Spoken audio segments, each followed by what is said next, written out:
KPM.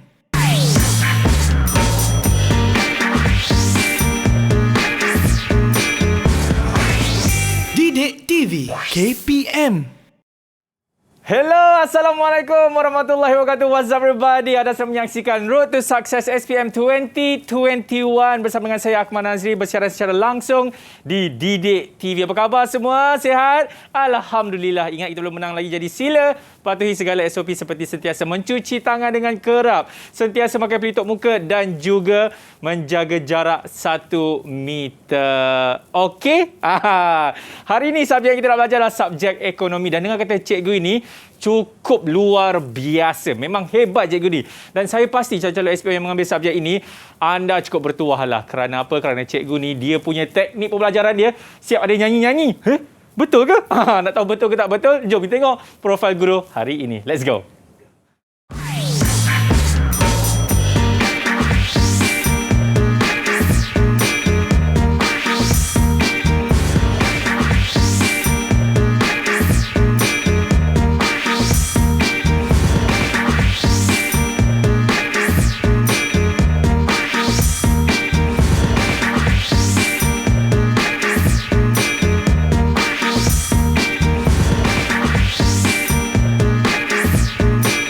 Itu dia profil guru. Cukup segap bukan ni? Nama yang diberikan adalah Cikgu Nurul Iman, atau lebih senang kita panggil Cikgu Iman. Assalamualaikum Cikgu. Azmi. Iman tu siapa pula? Cikgu, saya dapat orang kata info ni. Katanya cikgu ni pandai bernasyid. Betul ke cikgu? Itu cerita lama. Cerita lama? Cerita lama. Cerita baru lagu rock ke? Okey cikgu. Mungkin saya pasti apa pelajar-pelajar nak tahu. Subjek ekonomi cikgu kan? Hari ini bab yang kita nak belajar bab apa tu cikgu? Okey, hari ini kita nak tengok topik keseimbangan pasaran dan fokus kita adalah ke permintaan ataupun dalam bahasa Inggeris kita sebut demand. Demand. So ini adalah topik pasaran ni, keseimbangan pasaran ni ataupun hati untuk subjek ekonomi ni. Memang very important topik lah. Sangat penting topik ni. Baik. Untuk kita memahami asas dalam ekonomi itu sendiri. I see. Okey cikgu, mengenai subjek ekonomi ni kan, subjek ekonomi ni pelajar-pelajar harian biasa, sekolah harian biasa boleh ambil juga ke, ataupun hanya sekolah-sekolah tertentu saja boleh ambil subjek ni cikgu sebenarnya? Dia ditawarkan kepada semua sekolah. Tak ada masalah. Okay. Tak ada masalah. Nak ambil secara persendirian pun boleh. Sebab dia penting kan? Yep. So elok jugalah kalau ambil. Orang kata ilmu cikgu kan? Ya, ilmu. Ya, ilmu. Baik, jadi sebelum kita nak meneruskan kita punya pembelajaran kita, seperti biasa kami di Didik TV sentiasa melakukan protokol kesihatan. Jadi cikgu, saya minta cikgu untuk kita pergi ke sini untuk melakukan sanitasi. Boleh cikgu? Boleh. Alright, silakan cikgu. Okey, baik. Di atas ni kita ada hand sanitizer, jadi cikgu boleh gunakan terlebih dahulu. Silakan. Okey, dan diikuti dengan saya pula, dan kita mendoakan agar Malaysia ini cikgu diputuskan rantaian COVID-19 dan semuanya sihat. Satu dunia cikgu. Tapi ada dunia dah ada crowd kat stadium cikgu. Okey, baik cikgu. Macam tadi cikgu ada cakap mengenai subjek ini. Sebenarnya subjek ini boleh diambil untuk sekolah harian biasa cikgu kan? Boleh. Tapi saya nak tanya juga kepada pelajar-pelajar yang mengambil subjek ini, sebenarnya subjek ekonomi ni senang ke, susah ke, dan kenapa diorang ambil subjek ini? Nak tahu? Jom kita tengok pandangan pelajar, dan seterusnya kita akan berhenti rehat. Let's go. Didik TV KPM. Assalamualaikum warahmatullahi wabarakatuh. Saya Muhammad Iqmal Darwish bin Zainuddin dari Sekolah Menengah Kebangsaan Agama Kuala Selangor. Ilmu ekonomi adalah satu cabang ilmu yang menarik. Apa yang menariknya bagi saya, dengan adanya ilmu ekonomi ini, kita dapat menganalisis dan juga mengamalkan apa yang akan terjadi kepada sesebuah negara itu ketika berdepan dengan krisis atau cabaran ekonomi.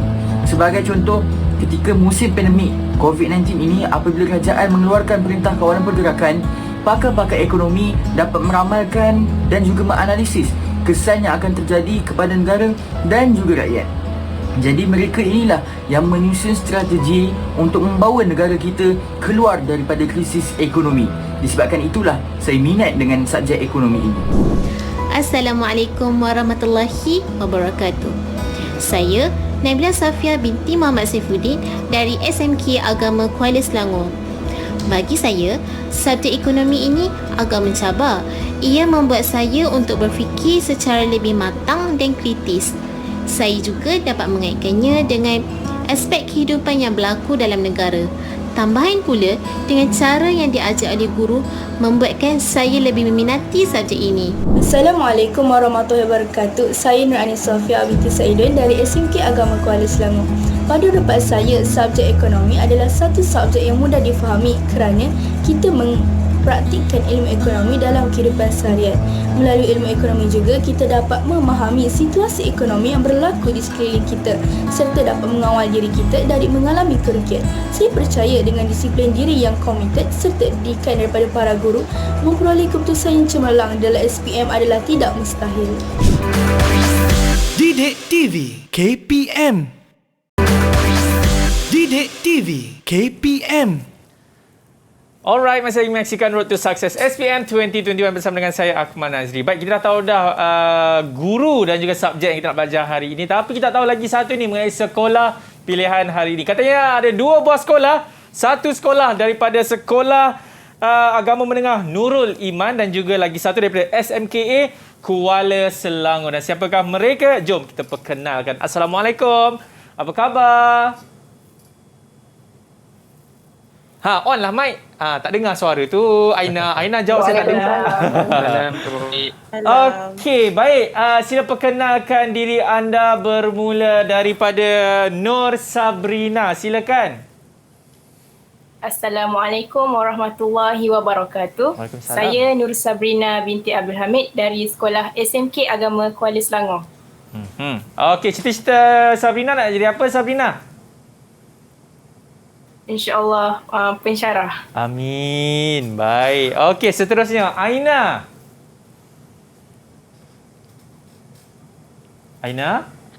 Bismillahirrahmanirrahim. Assalamualaikum warahmatullahi wabarakatuh. Nama saya Nur Aina Mardiah daripada Sekolah Agama Menengah Nurul Iman. Okey, cita-cita Aina? Kalau ada rezeki nak jadi seorang pensyarah. Pensyarah. Amin. Okey, seterusnya Nadia. Assalamualaikum warahmatullahi wabarakatuh. Saya Nur Nadia binti Halim dan bersekolah di SMK Agama Kuala Selangor. Okey, cita-cita Nadia jadi apa, Nadia? Kata nak jadi pelakon, betul ke? Taklah, saya nak jadi accountant. Accountant, insya-Allah. Okey, Fuad. Fuad, sila perkenalkan diri. Assalamualaikum warahmatullahi wabarakatuh dan selamat sejahtera. Saya Ahmad Fuad bin Aziz dari Sekolah Agama Menengah Nurul Iman. Okey, cita-cita Fuad jadi apa, Fuad? InsyaAllah, kalau diberikan peluang, saya ingin menjadi seorang peguam. Peguam.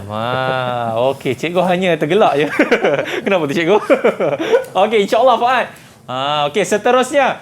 Siapa ni namanya? Alifah. Betul ke Alifah? Betul. Okey, beritahu cita-cita sekali nanti. Silakan. Assalamualaikum warahmatullahi wabarakatuh. Waalaikumsalam. Saya Nur Alifah Iliana binti Sayuti daripada Sekolah SMK Agama Kuala Selangor. Cita-cita saya accountant. Accountant. Amin. Okey, terakhir sekali ni. Siapa nama abang kita ni? Assalamualaikum. Nama saya Muhammad Afif Fakhri bin Muhammad Sanusi Badillah. Saya dari Sekolah Agama Menengah Nurul Iman. Cita-cita saya insya-Allah seorang guru. Seorang guru. Hebat. Hebat, cikgu.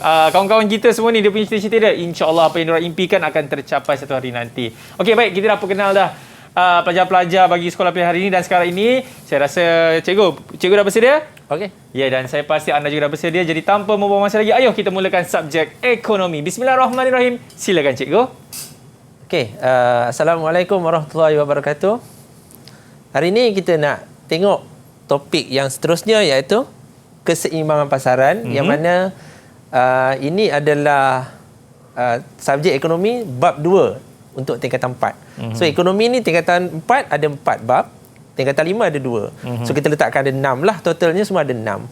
So yang ini yang kedua, dan topik ini adalah boleh dikatakan yang paling penting lah untuk subjek ekonomi untuk kita memahami dari segi teknikalnya. Maksudnya dia basic, asasnya untuk dari segi keseluruhan, ataupun dalam tingkatan lain kita kata hati dia. Okey. Maknanya hati untuk subjek ni, inilah dia yang orang duk cerita kelok tu kan. Kelok inilah dia. Inilah dia bendanya. Okey, so hari ini kita nak tengok keseimbangan pasaran 2.1 iaitu bab 2. Kita tengok daripada 2.11 sampailah 2.15. Okey, so saya rasa tak perlu kot kita nak baca semua ni, tapi bersedikit tu kita nak tengok topiknya tertumpu kepada topik permintaan. Okey, ataupun dalam bahasa Inggeris kita sebut demand lah. Okey, demand. So demand and supply kita duk cerita kan. So kat sini ni kita nak tumpukan pada permintaan dulu. Nanti yang akan datang, slot-slot yang akan datang, barulah kita akan pergi ke topik penawaran ataupun supply. Okey. Alright, so ini standard pembelajaran. Boleh tengok. Maknanya kita nak tengok sampailah kita memahami tentang rajah yang kita sebut keluk tu. Okey. Alright. So 2.11 standard pembelajaran yang pertama adalah berkaitan dengan hukum permintaan. Okey. Jadi bila kita nak memahami tentang hukum permintaan ni, kita kena tahu dulu apa definisi dia. Permintaan ni apa sebenarnya? Kita kata permintaan kan, demand, tapi apa benda sebenarnya? Jadi kalau kita nak katakan sebagai demand ataupun permintaan ni, dia mesti ada kombinasi 1, 2, 3, 4 ni. Ada 4 perkara ni. Okey, bermula dengan keinginan dan kemampuan. Okey, kemudian membeli suatu barang. Okey, seterusnya pada suatu tingkat harga, dan yang terakhir adalah jangka masa tertentu. Okey, maksudnya ada kombinasi ni barulah kita katakan dia sebagai permintaan. Maknanya definisi permintaan tu sendiri kita kena ada 4 elemen ni. Okey. Dia tak boleh suka hati je kita nak letak. Sebab ini subjek ekonomi, kita kena tumpukan pada perkataan permintaan tu, maksudnya ini. Yang dalam definisi ni. Okey, dan permintaan berkesan, maknanya permintaan tu berlaku bila mana kita mempunyai kemampuan untuk membayar. Okey, bila kita beli barang kan, kita nak beli sesuatu tu memang kita nak. Tapi kalau kita tak ada kemampuan untuk membeli, jadi dia tidak berkesan. Jadi bila kita dah bayar, barulah dia berkesan. Barulah dia akan dimasukkan sebagai permintaan. Jadi kompletlah permintaan itu berkesan. Okey. So setakat ni definisi 6 orang student yang depan saya. Okey? Boleh faham? Ini basic utama ya. Sebab saya ni pertama kali saya berdepan dengan 3 pelajar dari SMK Kuala Selangor. Okey. Jadi hari ni kita buat kolaborasi. Iya. Okey Alright, kita tengok hukum permintaan yang saya sebutkan tadi. Apabila harga sesuatu barang itu meningkat, kuantiti permintaan itu akan menurun. Okey? Jadi kalau kita sendiri pun, kalau kita nak beli barang kan, kalau ada harganya naik, kita tak boleh beli banyak. Ya. Kan? Bila harganya turun, kita boleh beli banyak. Betul. Dan dalam masa yang sama, bila dia orang buat sale, masa itulah semua orang nak beli banyak. Sebab apa? Sebab harga pada ketika itu turun. So itu buktinya yang menunjukkan bahawa hukum permintaan ini, bila harga naik, maka kuantiti permintaan akan menurun. Dan bila harganya turun, kuantiti permintaan akan meningkat. Itulah yang berlaku. Okey, macam dululah kalau kita tengok dunia digital kan, handphone. Handphone ni dulu zaman saya beli dengan harga RM300 lah lebih kurang. SIM card RM236. SIM card saja dalamnya ada RM50. Dulu masa first time saya guna telefon lah. Itu telefon yang cikgu bawa dengan beg sekali tu kan? Bukan. Bukan. Ini zaman saya kat universiti dulu lah. Lebih kurang dalam dekat 20 tahun lepas lah. Okey. So, tapi sekarang dia dah murah sebab harganya rendah dan kita tengok makin banyak di pasaran. Betul? Sebab apa? Sebab harganya dah menurun. Dari segi features dia tu, kan, ciri-ciri dia tu dengan handphone dulu sekarang tu jauh beza. Jauh sangat bezanya. Betul, cikgu. Okey, kita boleh dapat smartphone 299 je harga sekarang. Yes. Okey, so dia makin tinggilah permintaannya sebab harga dia turun. Okey Alright, so ini adalah 2.1.2. Maknanya standard pembelajaran yang kedua, kita nak mempelajari tentang jadual. Ada 2 benda Satu jadual, dan daripada jadual itu kita akan membentuk keluk permintaan individu. Oh, inilah yang keluk-keluk tadi tu. Yang keluk-keluk itulah. Tapi yang ini basicnya. Kita katakan keluk permintaan individu. Maknanya seorang je lah. Contoh aku mahu seorang je. Kan? Seorang saja yang nak barang tu. Okey? Baik. Daripada sini kita tengok jadual. Harganya 2, 4, 6. Okey? Kuantiti diminta pada harga 2, 300 unit. Pada harga 4, 200 unit. 6, 100 unit. Jadi berlaku peningkatan dalam harga menyebabkan kuantitinya menurun. Okey, dia down kat sini, nampak? 3, 2, 1. Tapi ini andaian ya. Bukannya tepat, bukannya mesti jadi macam tu, tidaklah. Tapi yang kita nak nampakkan kat sini penurunan itu berlaku. Okey, berlaku penurunan dari segi kuantiti bila mana harga meningkat. Dan kita kena faham juga basic yang paling asas sekali untuk memahami hukum ini ialah setiap yang berlaku perubahan dalam kuantiti itu adalah berpunca daripada harga. Harga punya pasal, kuantiti berubah. Okey, bukan harga berubah. Bukan kuantiti berubah barulah harga berubah. Tidak. Contoh kuantiti naik baru harga berubah, tidak. Okey, jadi daripada situ kalau ilmu matematik, dalam matematik yang menyebabkan perubahan itu adalah dia punya pembahagi dia. Okey, nanti kita tengoklah. Ya. Faham tak pelajar-pelajar semua? Okey, boleh Faham 6 orang okay? Ni expert ni 6-6 ni. Pelajar-pelajar kat rumah macam ni okey tak? Kalau okey angguk. Tunduk pula angguk. Anggukkan kepala. Diorang okey cikgu. Okey Okay. Alright, so ini jadualnya. Ini adalah rajahnya, keluk. Daripada jadual ni kita membina keluk. Ini adalah titik dia, titik yang kita tandakan C, B dan A. Maknanya dekat A ni, dekat A harganya 2, kuantitinya 300. Okey, so RM2 300 unit. Diikutlah. Ini step dia. Ini untuk kita melakar keluk ataupun melukis keluk. Ada dua istilah, satu lakar, satu lukis. Kalau kita lukis, kita kena ikut skala. Kita kena buat kat kertas graf lah. Kertas graf tu. Kat kertas graf. Tapi kalau lakar, macam ni je lah. Okay, maksudnya simple je. Tak perlulah nak ikut skala sangat. Janji dia nampak bentuk tu. Okay, so ini dia punya maklumat ataupun info berkaitan dengan keluk ni. Harga naik dari 4 ke 6, kuantiti diminta turun daripada 200 ke 100 unit. Okay, so berlaku perubahan.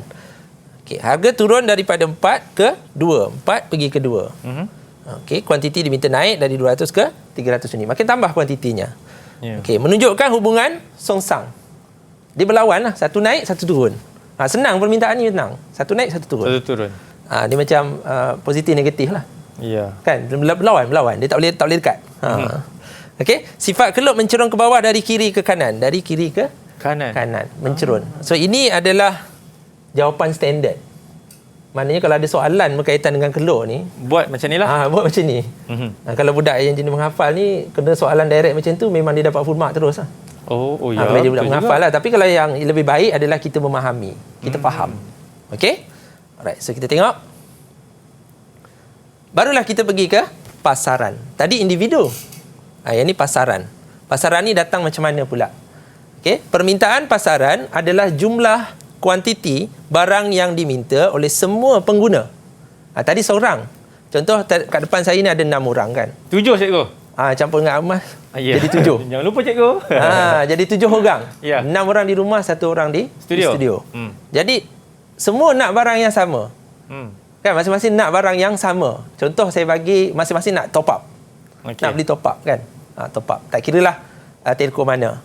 So kat situ masing-masing nakkan top up tadi, berlakulah gabungan penjumlahan dari segi individu-individu tadi yang masing-masing nak top up tu. Okey, mungkin sekarang kita kata top up RM10 harga RM10. Betul, tapi zaman saya dulu lain. Macam saya kata tadi kan, RM236 saya dapat RM50. RM50 je SIM card dalam tu. Telco apa tu cikgu? Tak boleh sebut. Okey, itu kisah lama. Mungkin dah tak ada kot telco tu. Okey, so daripada sini kita tengok jumlah kuantiti barang yang diminta oleh semua pengguna di pasaran. Okey, pada suatu tingkat harga dalam tempoh masa tertentu. Dia macam tadi juga, macam permintaan tadi, dia punya definisi, tetapi kita tambah kat sini adalah jumlah kuantiti barang yang diminta. Okey. Maknanya yang melibatkan lebih daripada satu individu. Means kalau dah ada 2 individu, dia dah jadi pasaran, bukan lagi individu. Macam kita ambil contoh lain dekat kantin sekolah. Sekarang kita tak pergi sekolah. Kita buat kat sekolah. Contohlah. Contohnya dekat sekolah, kat kantin, kan masing-masing dia nak beli nasi lemak. Mula-mula seorang nak beli, lepas tu 2 orang, 3 orang. So dia jadi banyak. Bila jadi banyak, permintaan terhadap nasi lemak tu, gabungannya dia jadi pasaran permintaan. Dan harga nasi lemak mungkin berubah-ubah. Kan? Pakcik kantin mungkin dia akan mengubah harga nasi lemak, mungkin dia ada tambah apa-apa, dia akan mengubah. So hari ni RM3, mungkin akan datang ditukar kepada RM2 dan sebagainya. Kita pun tak tahu. So masa itulah kita akan nampak yang permintaan akan berubah dari segi peningkatan dan juga penurunan dia. Masa harga RM3 tak ramai yang beli. Bila jual so bila pakcik kantin tengok, alamak tak macam tak laku je nasi lemak ni. Dia turun sikit lah RM2.50. Masa tu tak cukup pula. Sebab ramai yang nak beli, berlaku peningkatan. So kalau kita buat kelup macam tadilah jadinya. Ya, bila harga rendah, permintaan pun tinggi. Ya, basic, senang aja. Kita nak faham. Okey, so kat situ kita nak tengok pula jadual pembentukan permintaan pasaran daripada individu. Saya buat contoh kat sini, nama Julia dengan Riana. Ada dua orang lah yang inginkan benda yang sama, barang yang sama. Kita letaklah barang tu X ke kan, tak kisahlah apa-apa pun barangnya. Tetapi pada harga RM2, dia nak beli 200 unit untuk Julia. Kemudian harga dia naik kepada RM4, dia beli 100 saja. Sebab berlaku peningkatan. Riana pun begitu juga, berlaku penurunan bila harganya naik. Jadi pasaran itu dibentuk di sini. Okey, kita tambahkan dua-dua kuantiti tadi untuk dua orang ni tadi. So, 200 tambah 200, kat sini 200 tambah 200, dia jadi 400. Maknanya, pada harga RM2, pasaran permintaannya adalah 400. Sebab ada dua orang yang nak beli kan? So, bila harganya naik kepada RM4, ataupun berubah kepada RM4, maka kuantitinya akan menurun. Kita tengok kat sini, 100 tambah dengan 150, dia jadi 250 saja. Okey? Kat sini, saya letakkan kolom, titik S dan T. Ini nanti kita nak tengok next dekat kelup. Dekat kelup pasaran. Okey? Ini jadualnya. So dekat next slide nanti kita tengok. Okey, macam mana? Yang ada dekat dalam pelajar-pelajar semua okey? Faham? Ada soalan nak tanya? Fuad ada soalan gitu? Itu thumbs up ke atau angkat tangan? Oh, thumbs up. Bukan nak tanya soalan. Okey Okey. Baik, cikgu. Kita nak berhenti rehat dulu, boleh cikgu? Oh, boleh. Okey, kepada anda semua jangan ke mana. Cikgu, nampaknya kita betul-betul kena break ni sekejap, cikgu. Okey? Dah berat. Ya. Okey, kita akan kembali selepas ini dalam Road to Success SPM 2021 bagi subjek ekonomi. Selepas ini, jangan ke mana. Didik TV KPM. Didik TV KPM. Okey, masih lagi menyaksikan Road to Success SPM 2021 bersama dengan saya. Tadi waktu rehat tadi saya tanyalah kepada cikgu ni kan. Cikgu, antara pelajar-pelajar bersama dengan kita petang ni kan, siapa yang banyak bercakap cikgu? Cikgu ni cakap Fuad. Saya macam Fuad?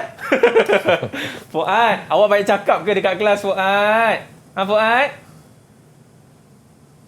Macam tak cikgu. Malu.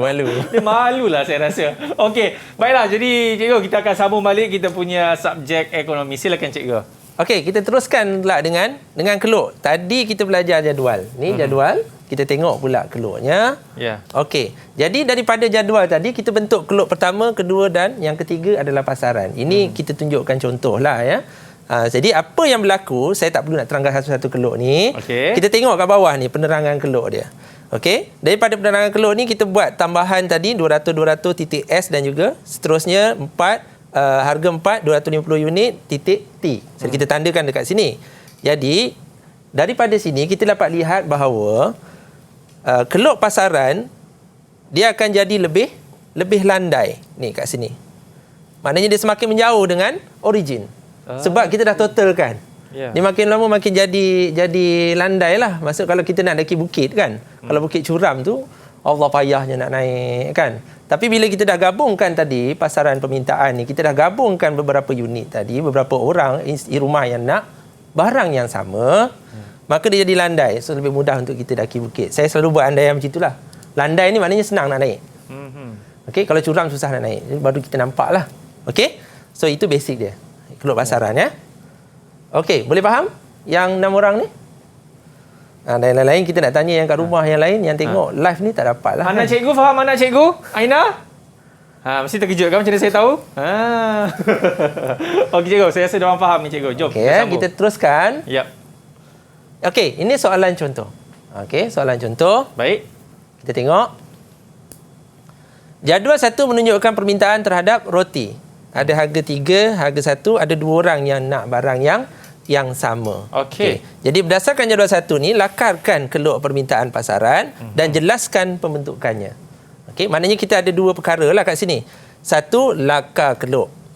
Didi. Kemudian yang kedua, jelaskan pembentukannya. Tadi kita dah tengok sebelum ni. Okey? Alright. So, mungkin ada yang nak cuba daripada 6 orang ni? Yep. Siapa nak cuba? Saya tak perlu kot sebut nama. Masing-masing volunteer. Masing-masing nak volunteer. Siapa? Nak cuba? Maknanya apa yang kita perlu buat dulu nak dapatkan pasaran?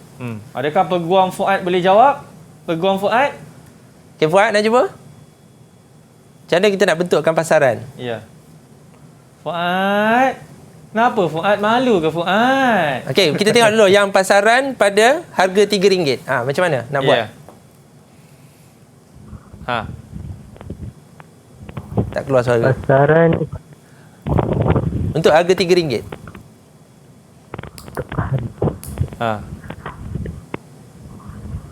Mana kita nak tambahkan yang mana satu? Yang 8.15 tu betul cikgu? 8 dengan 15. Okey, 8 dengan 15. Okey, terima kasih. Puan, tepat sekali kita tengok kat situ. Bila kita nak bentukkan pasaran macam tadi kan, dia lebih daripada satu individu, gabungkan. So kita totalkan dia. 8 dengan 15 lepas tu 10. Yang ni okey, 10 tambah 30. So dia akan jadi totalnya iaitu pasaran dia jadi macam ni. Okey, pasaran Ali tambah dengan Ahmad dia jadi 23 dengan 40. So daripada sini kita nak bentukkan keluk permintaan. Pasaran ya. Okey, kita tengok. Okey, ini keluknya. Daripada dua keluk yang pertama tadi, individu pertama, individu kedua, Ali dengan Ahmad, Ali Ahmad.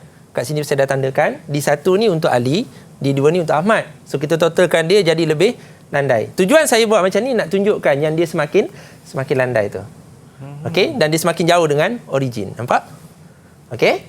So ini penerangan dia. Ini yang dikatakan jelaskan pembentukan tadi tu, dihuraikan dekat dalam ni. Untuk huraian ni tak susah. Kita boleh baca kat sini kan. Pada harga RM3 di pasaran 23 unit pada titik S ataupun ditandakan pada titik S. Ditanda je. So macam ni, bila dijawab dengan jawapan seperti ini, kita dah boleh dapat markah penuh lah. Tak kira lah berapa pemarkah yang diperuntukkan. Kalau markah diperuntukkannya 6, maka dapatlah 6 markah. Okey, cuma kita kena faham, selalunya kalau ada dua perkara yang dia minta, seperti ini, dia kata keluk satu dan satu lagi jelaskan pembentukan. Maksudnya ada dua benda dia minta. So dua-dua perkara ni mesti ada untuk dapatkan markah penuh. Kalau dia bagi satu je keluk permintaan perfect macam mana pun, dia tak dapat full mark. Ataupun dia bagi penerangan sahaja je pun, dia tak dapat full mark. Dia kena ada dua-dua. Baik. Okey? Itu kebiasaannya lah. Jadi kita kena berhati-hatilah. Pelajar-pelajar kena berhati-hati bila menjawab soalan seperti ini. Dia senang, tapi dia kena fahamkan betul-betul. Kena ikut teknik dia betul-betul. Ada teknik dia. Okey? Alright, ini soalan contoh. Baik, sekarang kita tengok topik seterusnya 2.1.3 dan 2.1.4. Sekaligus kita hentam. Okey? Sebab bila belajar asing-asing dia jadi makin susah nak faham. Duduk sekali macam ni. Okey. Okey? Alright. So penentu permintaan yang pertama adalah harga barang itu. Macam tadilah kita kata, harga naik, kuantiti turun. Harga turun, kuantiti naik. Itulah yang berlaku. Okey? Itu yang pertama. Jadi apa yang berlaku bila harga naik dan turun tadi tu, dia akan menyebabkan perubahan dalam kuantiti diminta. Ni kuantiti kat bawah ni. Dia akan berubah-ubah. Sebab harga naik turun, dia pun berubah-ubah juga. Okey, itu yang berlaku. Okey, formula dia harga murah harga murah kuantitinya akan bertambah. Harga dia mahal, kuantiti akan berkurang. Macam tadilah. Sama macam tadi. Dan satu lagi, tadi A adalah harga barang itu kan. Kita tengok yang ini yang banyak. Yang ini yang kita kena faham. Sebab kadang-kadang orang tanya. Kan? Apa pula? Ada kadang, ada je barang yang makin lama orang nak. Tapi harga maintain je. Tak berubah pun. Ada juga keadaan begitu kan? Ya. Jadi inilah faktornya. Okey, faktor yang selain harga barang itu. Tadi harga barang. Ni selain pada harga barang itu. Maknanya harga barang tak ada kena-mengena. Okey. Sama aja. Contohnya cikgu, cuba kita tengok. Okey, punca-puncanya itu datang seperti ini. Faktor-faktor dia, kita ada pertama, kita ada harga barang lain. Harga barang lain punya pasal, tapi barang ni punya permintaan bertambah. Harga barang lain punya pasal, harga barang ni punya permintaan berubah-ubah. Mungkin tambah, mungkin kurang. Okey. Daripada harga barang lain ni kita pecahkan kepada dua elemen. Yang pertama adalah barang pengganti dan yang kedua barang penggenap. Barang pengganti kita punya istilah dia, definisi dia, barang yang boleh digantikan fungsinya dengan barang yang lain. Contohnya kalau makanan tu ayam dengan ikan lah. Okey. Sebab ayam dengan ikan ni makanan yang biasa buat laut kita. Ya. Bila mana ayam terlalu mahal, orang mula beralih beli ikan. Itu yang berlaku. Okey, maknanya dia digantikan. Fungsinya tu hampir sama. Okey. Dan satu lagi barang penggenap. Barang penggenap ni macam mana pula? Barang penggenap ni kalau satu beli tak boleh pakai. Dia kena ada satu lagi. Cantumkan baru dia boleh guna dua-dua. Oh. Okey, contohnya macam kereta lah. Kereta kalau tak isi minyak tak jalan. Ya. Then we have to buy juga petrol kan. Kena beli juga petrol tu. Nak tak nak kena juga. Okey. So daripada situ kita boleh nampak secara logiknya dalam ekonomi ni bila kita katakan harga kereta semakin turun. Kan? Katalah harga kereta turun, kerajaan kurangkan cukai dan sebagainya. Ada SST semua tu lah. Maknanya permintaan terhadap petrol tu akan naik juga. Automatik. Sebab ramai orang beli kereta. Kereta murah. Dah beli kereta takkan nak parking kat rumah aja kan? Mesti nak jalan kan? Benda nak jalan kena isi minyak. So permintaan terhadap petrol tu akan bertambah. Okey, itu yang dikatakan barang penggenap. Guna sekaligus, dua-dua, kombinasi. Itu tak boleh pakai satu je. Cikgu, itu penggenap. Banyak lagi sebenarnya contoh lain kalau kita tengok kat luar sana. Banyak je. Macam PS5 dengan CD dia. Kan? PS5 dengan CD. CD tak ada pun tak boleh juga. Nak main macam mana? Lepas tu PS5 dengan internet. Pun sama juga kan. Kena ada network tu. Kalau tak ada. Cikgu dah ada ke? Saya tak beli. Cakap macam cikgu dah ada lah. Baru nak pinjam. Okey, itu contoh lah saya bagi. Dulu zaman saya dulu PS2, PS3 kan. PS2 lah. PS2 dengan PS4. Masa tu memang galak lah beli CD, beli macam-macam. Kan? Sebab second CD hand murah. lagi cikgu tak kisahlah, janji dapat main lah masa tu kan. Zaman-zaman remaja kan. Yes. Macam sekarang jugalah. Internet ni kita tengok telco banyak tawarkan kemudahan internet dengan bayaran yang sangat kompetitif. Betul. So permintaan terhadap smartphone makin banyak lah. Sebab digunakan bersama.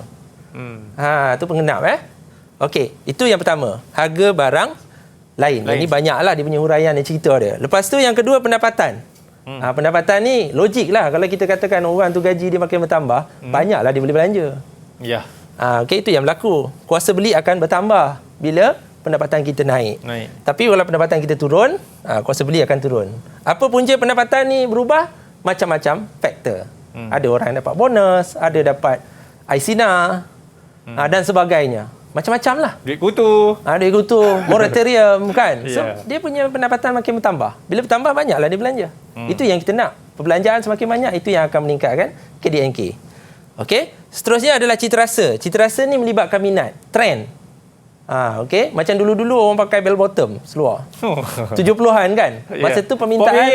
Pop Yeye. Masa tu memang seluar tu popular. Kemudian dia berulang kembali. Zaman saya sekolah dulu. Tahun 90-an.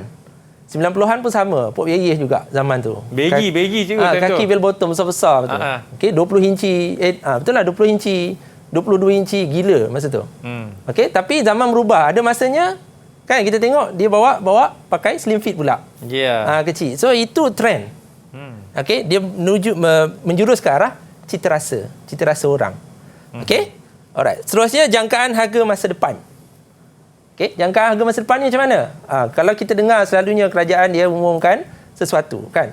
Contohnya dulu tahun 2015 waktu GST diperkenalkan 1 April. Saya ingat lagi sampai sekarang tarikh itu. Okey, April 2015. Okey, kita bagi contoh GST. Bila GST nak diperkenalkan, orang menjangkakan harga barang akan naik. Jadi masa tu berlaku panic buying. Okey, sama juga macam kita nak MCO itu hari. Kan bila kerajaan umumkan MCO bila yang pertama dulu kan PKP1 masing-masing nak membeli barang. Jadi permintaan terhadap barang meningkat waktu tu sebab dia menjangkakan harga barang naik pada masa akan datang.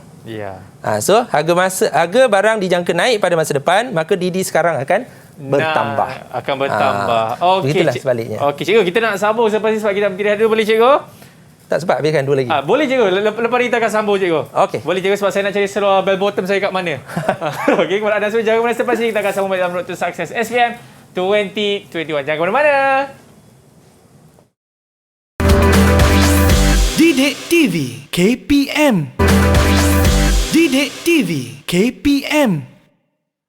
Alright, masih menyaksikan Road to Success SPM 2021. Bad news. Cikgu. Seluar bell bottom saya dah tak ada, cikgu. Dah dimakan dengan anak-anak. Okey, baik, di segmen hari ini kita nak sambung sikit mengenai selain harga barang itu. Kepada anda yang baru menyaksikan kami, Allah, dah habis dah. Tapi jangan risau, kalau terlepas yang tadi tu, nanti boleh tengok dekat YouTube. Alright? Okey, cikgu, jom kita sambung. Okey, kita sambung lagi dua ni. Musim dan juga dasar kerajaan. Musim dulu. Okey, bila musim yang tertentu, dia akan menyebabkan permintaan barang tu meningkat. Nah, okey, contoh kat sini dia bagi perayaan. Okey, kita ambil contoh lain macam nak buka sekolah. Baju sekolah kan. Waktu tu memang permintaannya tinggi. Tapi waktu lain orang tak beli sangat. Padahal harga sama aja. Betul. Okey, itu yang berlaku. Itu contohnya lah, saya nak bagi tunjukkan realitinya. Okey, dan satu lagi dasar kerajaan. Dasar kerajaan ni contoh kita ambil cukai. Cukai ni kita katakan cukai kepada individu yang mempunyai pendapatan. Cukai pendapatan lah. Bila kerajaan dia menurunkan kadar cukai itu, dia akan menyebabkan orang ramai mempunyai kuasa beli yang lebih banyak. Jadi dia boleh beli barang lah. Dia berkait juga dengan pendapatan tadi. Okey, akibat daripada dasar ni menyebabkan pendapatan itu berubah. Okey, itu contohnya lah. Itu dia mengenai selain harga barang itu, cikgu. Okey, so ada 1, 2, 3, 4, 5, 6. Boleh ingat 6 ni. Cikgu nak test balik diorang pun boleh, cikgu, tak ada masalah. Soalan ni memang nak tunjuk kat diorang. Cantik sangatlah. Alright, so kita tengok. Sebelum kita pergi soalan, kita tunjukkan dulu keluknya. Tadi kalau kita tengok, keluknya ada 1 je. Sekarang ni ada 3. Sebab apa? Sebab harga dia sama. Harga sama, kuantiti je yang lain. Jadi nak buat keluk yang seterusnya tu dengan kuantiti yang berbeza, kita kena buat keluk yang baru. Okey, apa yang berlaku kat sini? Okey. So ada D1, ada D2, D0. D0 ni yang asal. Yang asal. So, peralihan keluk boleh bertambah dan berkurang. Kalau bertambah, peningkatan permintaan tu dia akan bergerak ke D1. Dan kalau dia berkurang, dia akan bergerak ke D2. Mudah saja. Okey, maknanya kalau makin kurang permintaan tu, contohnya musim cuti sekolah ni, musim nak buka sekolah tu dah habis, so dia akan beralih ke sebelah sanalah. Sebab orang tak beli sangat baju sekolah. Kasut sekolah semua jarang kan. Tapi bila nak awal buka sekolah nanti, dia pergi belah sini pula. Okey. Okey, faham ya? Okey, kita tengok contoh soalan. Contoh soalannya, terangkan faktor penentu permintaan selain harga barang itu. Okey, dia punya kata kunci kat sini, kata tugasnya adalah terangkan. Maknanya kena ada tiga fakta dan tiga huraian. Okey, daripada 6 orang ni, seorang bagi satu-satu. Ada seorang satu-satu, cikgu. Seorang satu. Okey, kita mulakan dengan Fuad. Satu saja. Apa dia yang pertama? Sebut je satu. Permintaan meningkat apabila pendapatan individu meningkat. Okey, pendapatan individu meningkat. Maknanya dia dah dapat 2 markah. Macam tu je? Macam tu je. Okey, next. Okey, seterusnya. Alifah boleh? Alifah.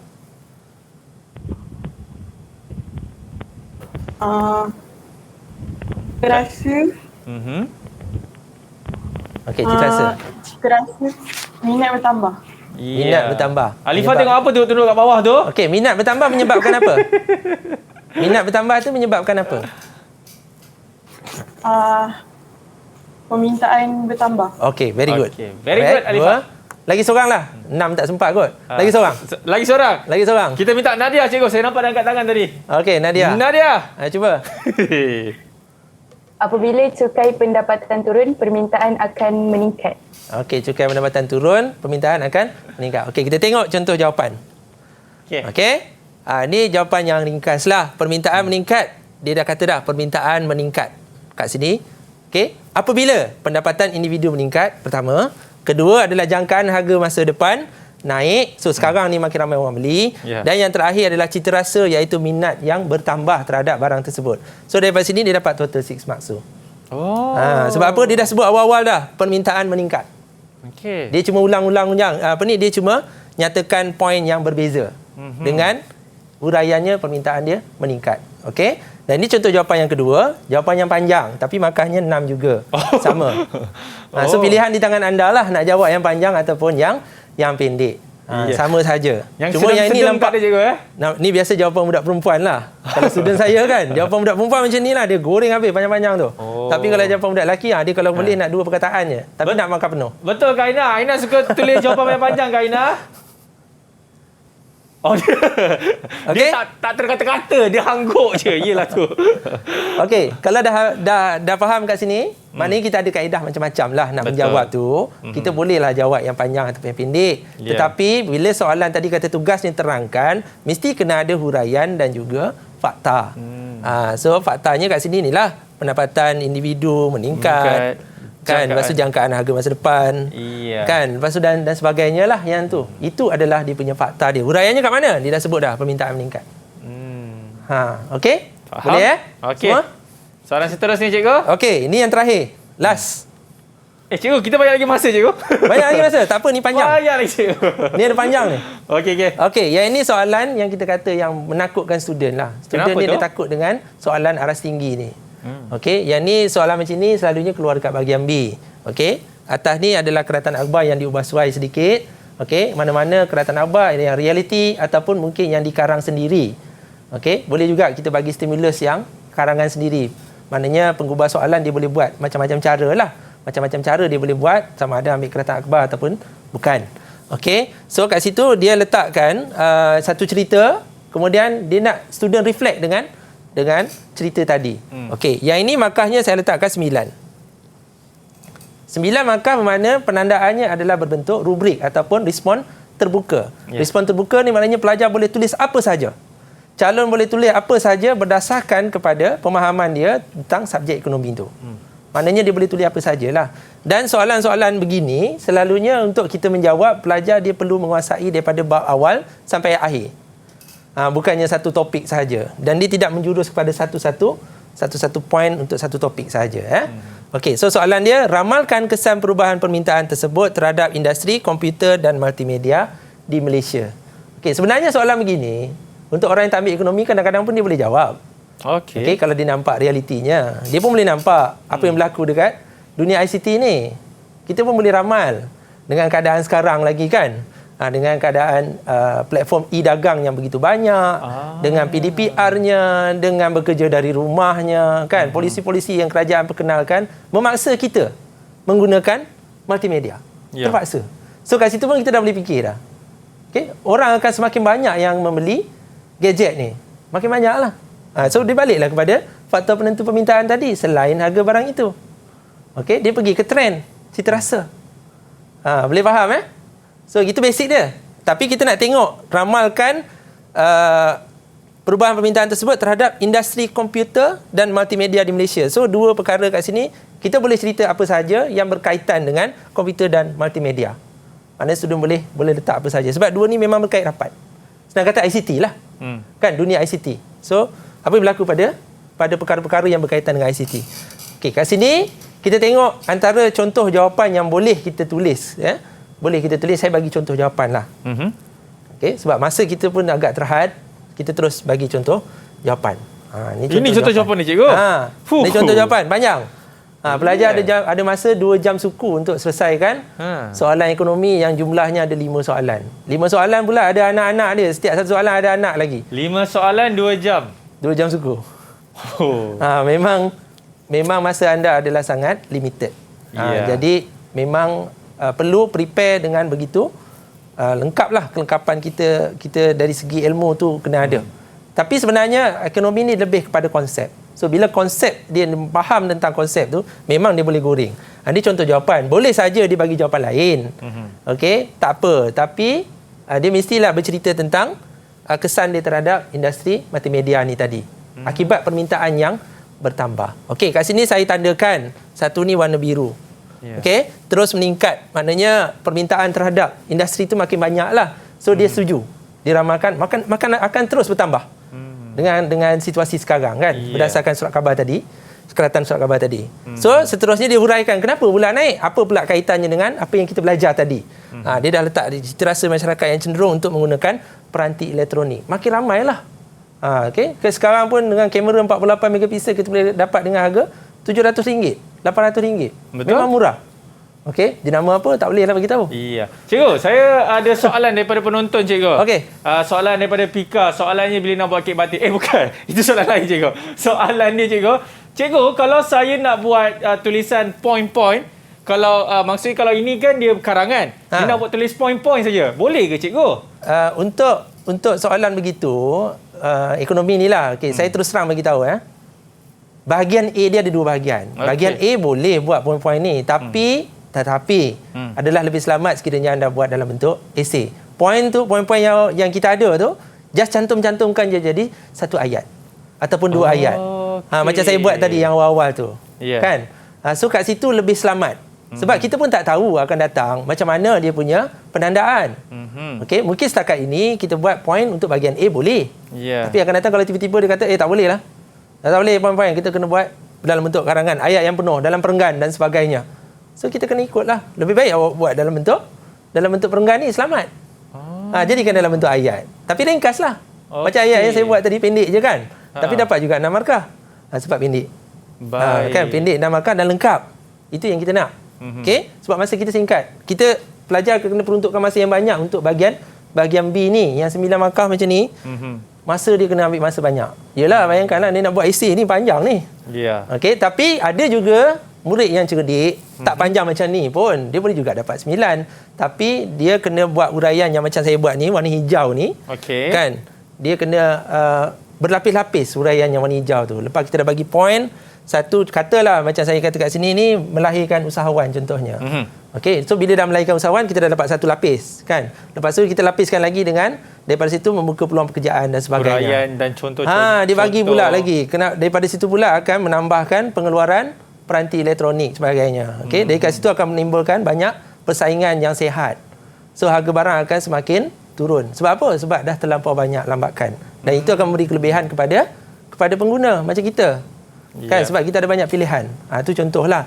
Yang pentingnya untuk yang hijau ni dia kena berlapis-lapis. Dan dia adalah di bawah orang kata lebih kepada realiti. Benda yang kita nampak di luar sana. Okey, yang warna merah ni adalah jawapan yang ada dalam buku teks. Okey, yang kita orang kata tuang saja. Hafal, tuang. Hafal, tuang. Itu merah ni je lah levelnya. Okey, yang biru adalah level 1, merah level 2, hijau level 3. Ya, itu dia. Okey, so itulah untuk subjek ekonomi. Topik ini yang kita belajar sedikit. Jadi kita kena faham balik daripada awal tadi kita belajar tentang permintaan, hukum, kita belajar tentang keluk, kita belajar tentang faktor penentu. Okey, so ada 3 cerita kita belajar hari ini. Daripada situ kita tengok juga tentang raja. Okey, itu yang apa orang kata heart of ekonomi ni untuk subjek permintaan. Okey. Terima kasih Cikgu Nurul Azmi di atas perkongsian tersebut mengenai subjek ekonomi. Sebenarnya kalau kita faham betul-betul cikgu kan, kehendak soalan itu insya-Allah kita boleh jawab. Dan juga saya nak ucap terima kasih banyak-banyak kepada pelajar-pelajar kita ni daripada 2 buah sekolah. Satu daripada SMKA Kuala Selangor dan juga Sekolah Agama Menengah Nurul Iman. Terima kasih banyak-banyak kawan-kawan. InsyaAllah apa yang diimpikan, apa yang cita-cita mereka ni cikgu akan terjadi satu hari nanti. InsyaAllah. Saya Akmal Nazri. Kita jumpa lagi. Assalamualaikum warahmatullahi wabarakatuh. Bye-bye. Didik TV KPM. Assalamualaikum warahmatullahi wabarakatuh dan selamat sejahtera. Saya Maizura binti Abdul Isa, ibu kepada Nurul Aina Mardiah binti Khairul Azmi, kepada calon-calon bagi mata pelajaran ekonomi SPM 2021. Saya ingin ucapkan semoga berjaya. Isikanlah masa yang ada dengan mengulang kaji pelajaran, kerana kejayaan tidak akan datang dengan mudah melainkan dengan usaha yang bersungguh-sungguh. Okay, semoga berjaya dalam SPM 2021. Terima kasih. Assalamualaikum warahmatullahi wabarakatuh. Saya Siti Mazlina binti Abdul Hasani, Cikgu Ekonomi dari SMK Agama Kuala Selangor. Di sini saya ingin merakamkan ucapan terima kasih kepada Didik TV dan Cikgu Nurul Azmi kerana memberikan peluang untuk berkolaboratif. Harapan saya agar usaha ini memberi manfaat kepada murid-murid SMK Agama Kuala Selangor dan SMA Nurul Iman serta murid-murid calon SPM 2021. Saya percaya dengan kewibawaan Cikgu Nurul Azmi dalam mendidik dan mengajar murid-murid dalam subjek ini. Gaya beliau yang santai dan bersahaja mampu menarik minat murid-murid untuk belajar dan mengaplikasikan ilmu ekonomi dalam kehidupan mereka. Semoga calon-calon SPM 2021 berjaya dengan cemerlang dalam subjek ini. Sekian, terima kasih.